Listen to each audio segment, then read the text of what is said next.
Hey, quick question. Listen up real quick. Did God ever tell you to do something? Did he give you any vision, assignment, any dream, any vision, any word of knowledge, any prophecy? Did he ever tell you to do something? And you're on that journey to accomplish what he told you to do, but yet there are people in your life that just don't get it. They're like, it don't make no sense to me. Why are you doing that? Like, why you gotta go to that school? Like, why do you have to build that business again? Like, why do you have to do that and do this? Like, they just don't get it. And no matter what you do, you try to explain to them, they're not getting it. Are you still on that journey of explaining yourself to people? It wasn't meant for them to understand where you're going. It wasn't meant for them to understand your journey. And God did not give it to them. He gave it to you. Hello?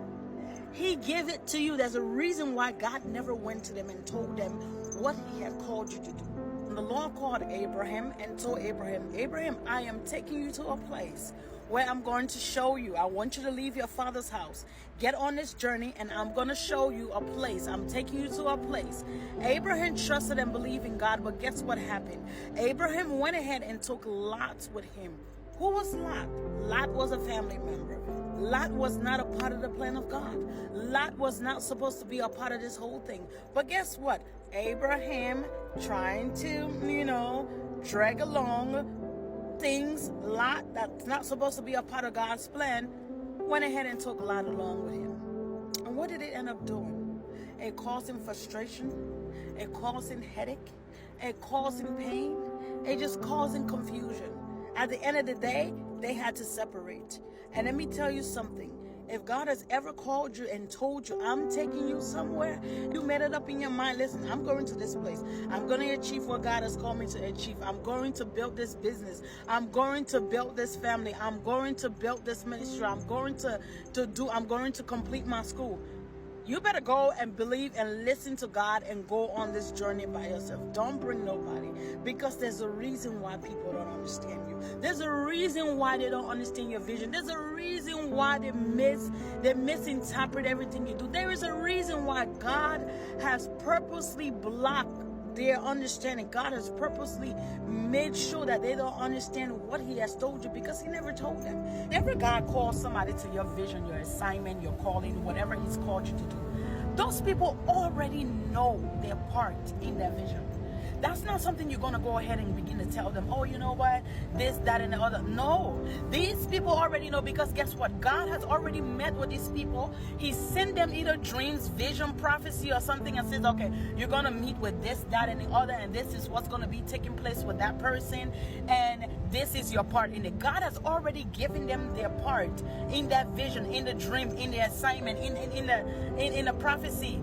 Something God has already met with them. So when you meet with these people, the only thing that's going to happen is going to be a confirmation, something that's going to confirm what God has already told you. It's not going to be where you're going to be so confused, you're going to be lost. People that are connected to you, when you meet, it's going to be like a smooth flow. You don't even have to explain yourself to them. You don't have to tell them how to treat you. You don't have to tell them how to do whatever they have to do for you or with you.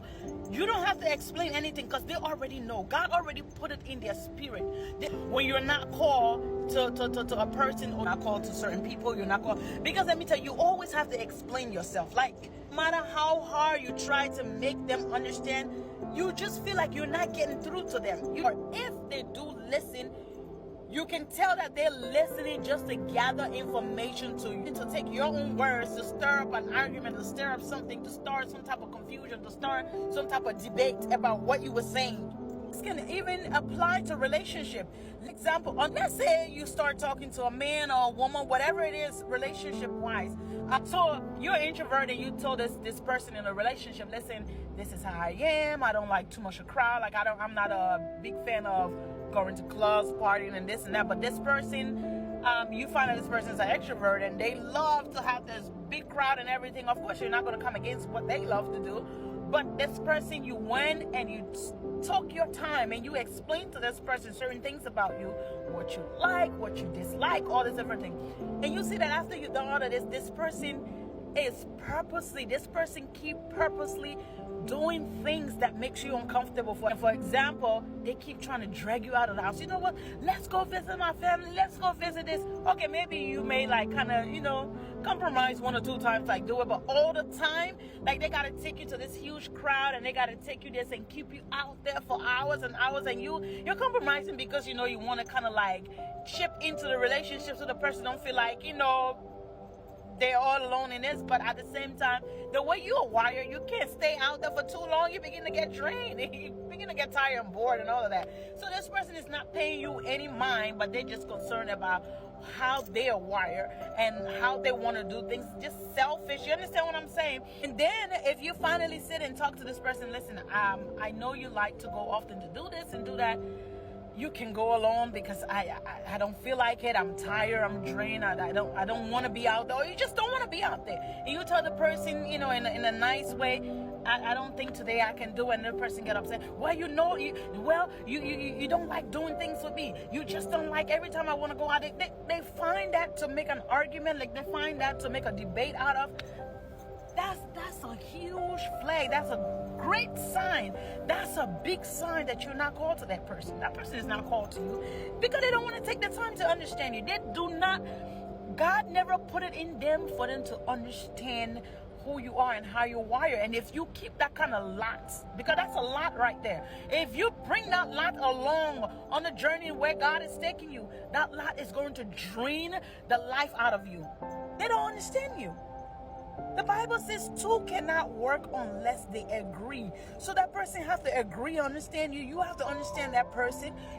Even though you're compromising the way you are to kind of set aside the person a little bit to kind of work along with them, but they're not compromising anything. So you're not called to that person. Because if they're taking that to bring an argument that, every time they want to do something, you don't want to do it, they're not called to you. That you stay with that person and bring that person along to, for example, bring them into writing that book, bring them into what God has called you to do. All they're going to do is get you distracted, get you out of what you're supposed to be doing.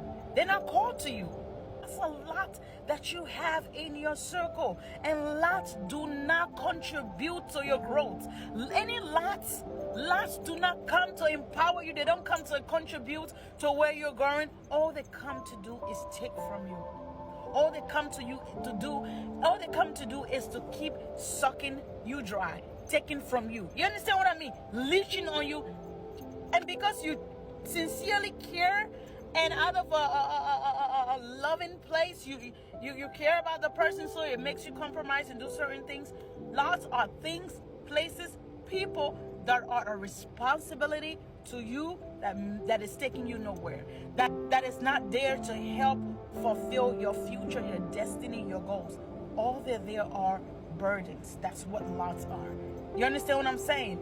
If you have attached yourself to something that is a lot, if you gotten yourself this property or this car or this, that's a lot that you're killing yourself. That it's giving you this heavy burden and responsibility that you gotta extremely work so hard just to be able to maintain that car, to be able to keep that car, to pay the car payment and do what is it. Honey, Abraham was not able to finally get to where God was taking him until he had got rid of Lot. He told Lot, go, like deuces, hurry up, like wherever you go, go.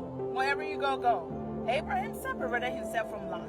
And even when he still tried to connect with Lot, because when the Bible says that Lot, I guess he was captured and was in trouble, Abraham went and fought and did all of that stuff. And guess what? God still wasn't in the business of connecting them back. They never got connected again. No.